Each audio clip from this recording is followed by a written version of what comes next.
Hey guys, Mike from Everyday DIY. In this video, we're going to cover soldering. We're going to cover some tips and tricks, some ways that we can use common everyday items to make our soldering an easier endeavor.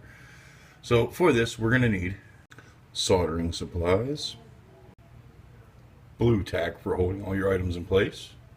Now, if you haven't watched our video on making a hot soldering iron cleaner, please do. I'll put the link right up here at the top for you. Now, our iron's cold. So I'm going to pull my scrubby out of here and clear off my little workbench here. When it's cold, you can just scrub it and it'll come right back to copper.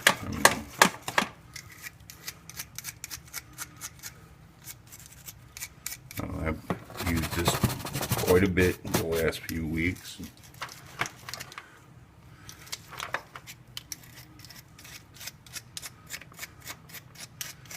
This, like I said, is an old style soldering iron. It still has a copper electrode in it. So you get her shined up nice and shiny and it'll be ready to go.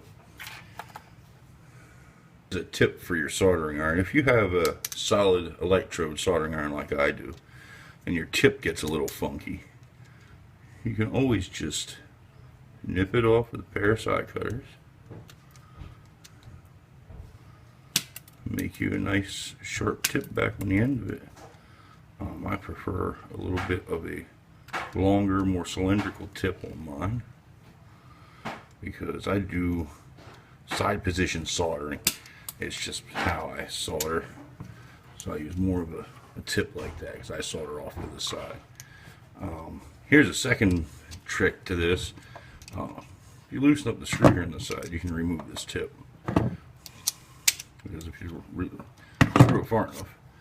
Now on the back side here, you have the point on one end. You can put a whole nother thing on this end. I'm going to need to make myself some decals to label things. So I'm going to put a nice flat edge on there so that I can use it to push decals off of laser transfer paper.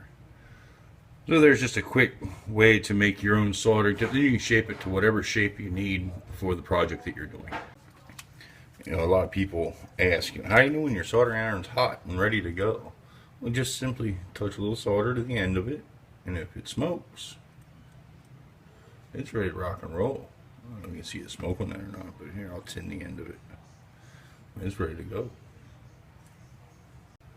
I stopped here mounting this chip because I wanted to show another quick tip here. When you're soldering components like this, in this case they're artificial legs that we're putting in to mount to the board, but heat the leg.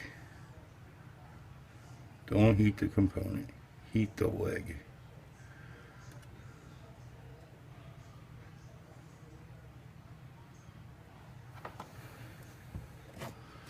And that will allow you to flow the solder into the point. That way you can make the connection without heating up the chips. Again, blue tack to the rescue.